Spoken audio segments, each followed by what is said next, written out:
You voted. You followed the news. You called your representatives. Maybe you even argued about it at Thanksgiving, and yet nothing changed. Same promises, same problems, same cycle, every 2 years, like clockwork. You're not imagining it. And today, I'm going to show you exactly why and who is actually running the show. By the end of this video, you'll know exactly where campaign money comes from, who the real power players are on both sides, and why every dollar donated to a political campaign has a direct effect on decisions that hit your wallet, your healthcare costs, and your daily life. This isn't theory. This is publicly available information. We're just connecting the dots. We're going to follow the money, from your legally capped $50 donation all the way up to a billion-dollar dark money machine that legally owes you zero explanation about where it came from. We're talking PACs, super PACs, a landmark Supreme Court decision, secret donors, and the people profiting from all of it. Both parties. No spin, just how it works.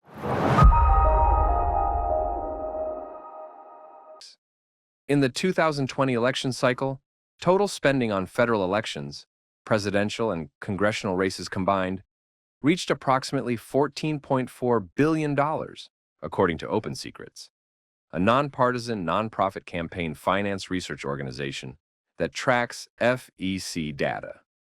For comparison, total federal election spending in 2000 was approximately $3 billion. Same source, same methodology. That's not one race. That's the whole system, in a single cycle. So, who's writing these checks? The median U.S. household income in 2020 was around $67,500, according to the U.S. Census Bureau. Are regular voters funding this machine? Or is it someone else entirely? Here's why this matters to you specifically. The people funding campaigns are the same people who get meetings, phone calls, and influence when legislation gets written. That's not cynicism. It's what the data on donor access consistently shows. Let's start with the rules you're supposed to follow, and then I'll show you exactly how those rules are worked around. You, the individual voter, can donate directly to a candidate's official campaign committee, but there are legal limits. The Federal Election Commission, the FEC, sets those limits every 2 years. Source: FEC, Official Contribution Limits, 2023 to 2024, cycle, $3,300 per candidate per election. Primaries and general elections count separately, so $6,600 maximum per candidate per cycle. $10,000 per year to state and local party committees, $41,300 per year to national party committees. These limits exist to prevent any single donor from dominating a candidate's funding. That's the idea anyway. But here's the thing. If you are a billionaire, $6,600 is what you spend on a nice dinner. It's a rounding error. So what do high net worth donors do when direct contribution limits feel restrictive? They found other doors, a lot of them. And those doors were built over decades. If you could only give $6,600 to your favorite candidate, but you had $500 million to spend, where would the rest of the money go? The answer to that question is what this entire video is about. The first door was opened in the 1940s. It's called a PAC. And once you understand how it works, you'll start to see the blueprint for everything that came after. PACs, political action committees, have existed since 1944, when the Congress of Industrial Organizations formed the first one to support Franklin D. Roosevelt's re-election campaign. Why did PACs even need to exist? Here's the backstory. Since the Tillman Act of 1907, it has been illegal for corporations to donate directly to federal candidates. Since the Taft-Hartley Act of 1947, the same rule has applied to labor unions. So what did they do? They created a vehicle to pool money from employees and members and donate it as a group. As stated in the FEC regulations, current cycle, a PAC can donate up to $5,000 per candidate per election. Individuals can donate up to $5,000 per year to a PAC. All donors must be disclosed to the FEC. PACs must register and file regular financial reports. Some well-known examples: the AT&T Employee PAC, the AFL-CIO COPE, and the National Association of Realtors PAC, one of the largest PACs in the country by total contributions consistently. Ask yourself this: if a sitting congressman receives $5,000 from a PAC representing the pharmaceutical industry, and then a drug pricing bill lands on the House floor, do you think that donation has zero influence on their vote? Academic research on this is genuinely mixed. But the question of perceived access and influence is one that voters regularly cite as a concern about the system. In the 2022 election cycle, PAC contributions to federal candidates totaled approximately $520 million, according to OpenSecret's analysis of 2022 FEC filings. Here's what this means for you. PACs are strategic. They prioritize candidates who sit on committees that oversee industries relevant to the PAC. Your representative's votes on banking, energy, healthcare, or tech legislation may be shaped in part by who's writing checks to their campaign. $520 million is a significant number, but in the context of overall campaign spending, it's actually the most regulated, most transparent slice of the system. What came after PACs makes them look quaint. One Supreme Court case, one 5-4 decision, and the rules that governed campaign finance for decades effectively changed overnight. Coming up next. Hey, I'm glad you made it this far, but if you're finding this useful, go ahead and hit like and subscribe. We break down exactly how political and government systems work every single week, in plain language, without the spin. And trust me, what's coming up next in this video? You're going to want to have seen it before the next election. Okay, back to the wild part. January 21st, 2010. The Supreme Court issued its ruling in Citizens United versus Federal Election Commission. In a 5-4 decision, the court held that political spending is a form of protected speech under the First Amendment, and that restricting independent political expenditures by corporations, unions, and other associations is unconstitutional.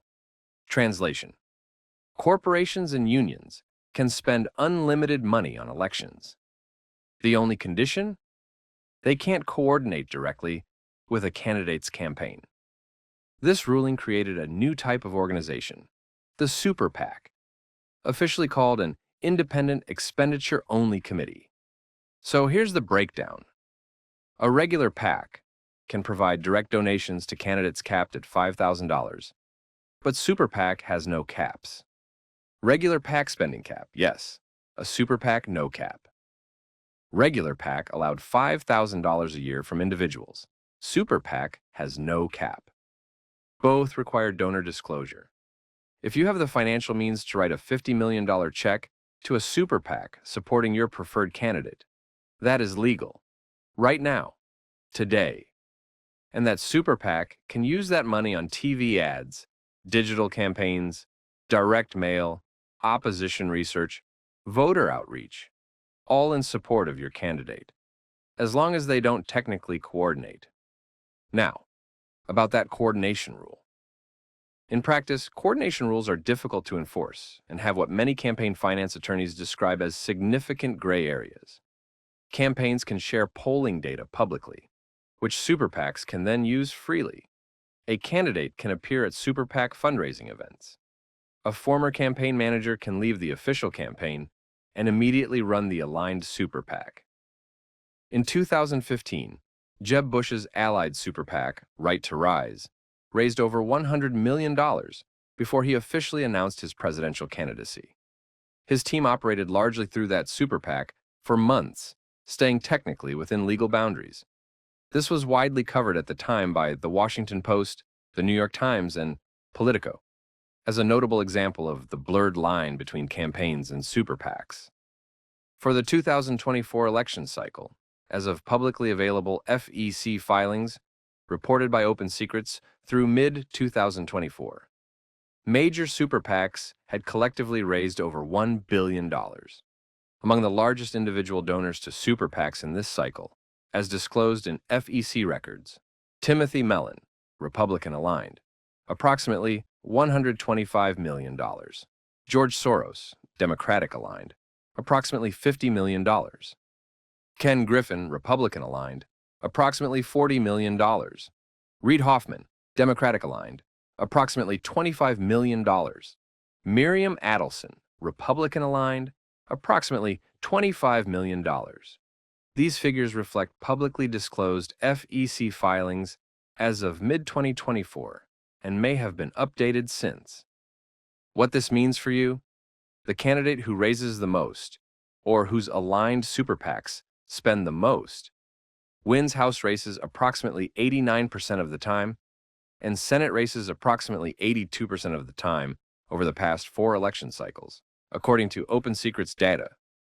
Money doesn't guarantee a win, but it buys reach, and reach matters. At least super PACs have to disclose their donors publicly. What we're about to talk about doesn't. And that's the entire point of how it was designed. So let's talk dark money. Dark money flows primarily through organizations known as 501c4s, which the IRS officially classifies as social welfare organizations. These groups are allowed to engage in some political activity, but it's supposed to be secondary to their social mission. Here's how the money actually moves. Step 1. A donor gives millions to a 501c4. Step 2. The 501c4 runs political ads or donates to a super PAC. Step 3. The super PAC runs ads. Step 4. You see the ad and have no legal right to know who originally funded it. Why? Because 501c4 organizations are not required to publicly disclose their donors. That means someone with significant financial resources could be influencing the political ads you see, and you'd have no way of knowing who. To be completely clear, foreign donations to U.S. campaigns are illegal under the Federal Election Campaign Act. However, campaign finance watchdogs and legal scholars, including those at the Brennan Center for Justice and Open Secrets, have consistently noted that without mandatory donor disclosure at the source, enforcement against foreign-connected money flowing through domestic 501c4 entities is significantly more difficult. Is that a system you're comfortable with? That's not rhetorical pressure. That's a genuine policy question that voters disagree on, and it's worth knowing it exists. According to Open Secrets, dark money spending in the 2020 federal election cycle exceeded $1 billion for the first time. Approximately $660 million was traceable through organizational disclosures. Additional amounts moved through harder-to-track intermediary structures. Dark money organizations operate across the political spectrum. On the conservative side, Crossroads GPS and the Americans for Prosperity Network have been among the most prominent. On the liberal side, the 1630 Fund and Majority Forward have been among the largest dark money vehicles in recent cycles, according to Open Secrets tracking. Both sides. That's not opinion. That's what the available filing data shows. Here's why this affects you directly. If you can't see who's funding a political message, you can't fully evaluate who benefits from you believing it. Dark money is one of several mechanisms that move money around the edges of contribution rules. The next one involves people with really well-connected contact lists, and it explains how people with zero diplomatic background end up as U.S. ambassadors. Seriously. Let's run through a few other important money-moving mechanisms, because together, these paint a complete picture of how the system works. You can only donate $6,600 directly to a federal candidate. But what if you personally contact 150 of your wealthy friends, collect their individual checks, and hand them to the campaign as a package? That's called bundling. You haven't broken any rules, and you've effectively delivered over $900,000 to the campaign with your name attached. Now, what do bundlers get in return? Historically, they've received invitations to private policy briefings, prominent event placements, and in multiple administrations, appointments to ambassadorships. ProPublica, the New York Times, and Foreign Policy have all reported on patterns of campaign bundlers receiving ambassador appointments across both Democratic and Republican administrations, often with no prior diplomatic experience. Candidates can establish joint fundraising committees with party organizations, allowing a single large donation to be split between multiple entities: the campaign, the national committee, and state party funds. This is the legal structure behind those fundraising events, where tickets carry six-figure price tags. It's one check distributed across multiple buckets. Members of Congress can also operate a leadership PAC, entirely separate from their campaign committee. These are used to donate to other candidates' campaigns, which builds political loyalty and influence within their party caucus. According to Open Secrets, leadership PAC spending by sitting members of Congress has increased substantially over the past 2 decades. Think about what that means. Your representative might be raising money not just to get themselves reelected, but to build relationships and power within Congress by funding their colleagues. Political influence operates like a currency, and this is one of the ways it gets spent. 2 areas where campaign finance law is still catching up with practice. Campaigns can legally accept cryptocurrency donations, which introduce traceability challenges that traditional donations don't have. And in some states, donations made through LLCs can obscure the true identity of the original donor. Campaign finance watchdogs have flagged both as evolving concerns. So we've covered where the money comes from. Now let's look at where it goes and who, besides candidates, profits from this entire system. The answer to that last part might genuinely surprise you. Based on FEC filings analyzed across multiple election cycles by Open Secrets, here's how modern federal campaigns typically allocate their spending. Media and advertising, 50 to 60%. TV, radio, digital, direct mail. Fundraising operations, 15 to 20%. Yes, campaigns spend significant money to raise money. Staff and consultants, 10 to 15%. Polling and research, 5 to 10%. Events and outreach, 5 to 10%. Compliance and legal, 2 to 5%. The biggest single expense is advertising. Even as traditional TV viewership has declined, campaigns continue to prioritize broadcast television because older voters, who vote at higher rates, still watch it. Meanwhile, digital ad spending on platforms including Google, YouTube, and Meta has grown sharply every cycle. And here's something that directly involves you. Campaigns can micro-target voters based on location, age, browsing behavior, and voter file data. You and your next-door neighbor may be seeing completely different ads from the same candidate. That's not a glitch. That's the strategy. Who profits from all this spending beyond the candidates themselves?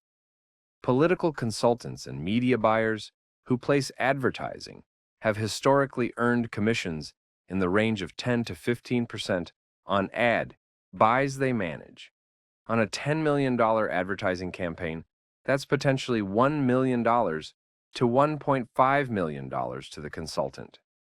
Political campaign consulting has grown into a substantial industry, and there are people within that industry whose financial interests are directly tied to campaign spending continuing to grow. Let's put this together clearly. Individual voters can donate up to $6,600 directly to a federal candidate per cycle, FEC regulated. PACs can donate up to $5,000 per candidate and must disclose donors, FEC regulated. Super PACs can raise and spend unlimited money independently. Created after Citizens United, 2010, and donors must be disclosed. Dark Money 501. C4s can spend unlimited money with no required public donor disclosure. Bundlers, leadership PACs, and joint fundraising committees add additional complexity. Total federal election spending grew from approximately $3 billion in 2000 to $14.4 billion in 2020, according to OpenSecrets.org. The question of whether this system serves the average voter or primarily serves those with significant financial resources is one that political scientists, legal scholars, and campaign finance experts genuinely debate. Reasonable people disagree about solutions, but understanding how the system works, that part isn't debatable. It's just data. Here's your bonus insight, and it's one that often gets left out of these conversations. Campaign finance law is not permanent. it changes. The McCain-Feingold Act of 2002 banned unlimited soft money donations to national political parties. It was considered one of the most significant campaign finance reforms in decades. Citizens United partially dismantled it 8 years later. There are currently multiple ongoing legal challenges and legislative proposals related to campaign finance at both the federal and state level. Some push for more disclosure requirements, others push to reduce restrictions further. The system you saw in this video today is not the same one that existed 20 years ago, and it won't be the same one that exists 20 years from now. What that means for you? This is a living system, shaped by legal decisions, legislation, and, ultimately, by the level of public awareness around how it works. Which brings us back to why you watched this video in the first place. You're one of a pretty small percentage of people who just sat through a detailed breakdown of campaign finance. That matters. The people who understand how a system works are in a better position to engage with it, whether that's at the voting booth, in a local conversation, or just in how you evaluate the political messages you see. I'm curious, what part of this surprised you most? Or what questions did it raise that we didn't answer? Drop it in the comments. I read them, and the best ones shape what we cover next. Next week, we're breaking down the Electoral College, specifically why your vote carries different mathematical weight depending on which state you live in. If you want that one in your feed, subscribe. It's free, there's no pressure, and you can always unsubscribe if we disappoint you. Thanks for watching, and see you on the next one.